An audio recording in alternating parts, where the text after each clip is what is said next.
Yo, what's up mga Kadoy TV Sports? Well, mabilisan lamang po ito, no? Alright.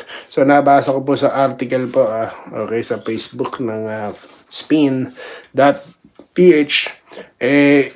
Nag-entertain na raw po ng trade itong Titan para sa kanilang player na si Joshua Manson. Alright.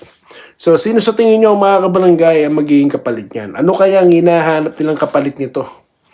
Number 1, siya po ba equivalent talent? Okay, mala blockbuster trade ba yan?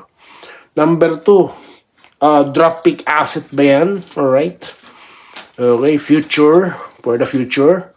O kaya number 3, bench player. Role player, mga ganun. So, yan lang po, no? Sa akin, ano lang muna tayo, comment on at the same time, manghula po tayo. Pwede po kayo magpanggit ng team or ng players na posibleng kapalit nito, no? Wala naman pong fake news dyan, no? No fake news, no misinformation tayo rito sa Doy TV. Nakaantabay po ako kung sino ang opisyal na kapalit niyan.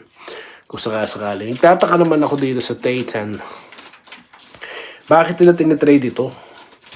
Diba? Mas kailangan nga nila ito eh. Nagtataka ako. Di po ba? Kala ko ba ibang direction na yan? Kala ko ba hindi yan katulad ng dati? Ewan ko lang Siya po ba ito tanong lang pre-arrange? Okay?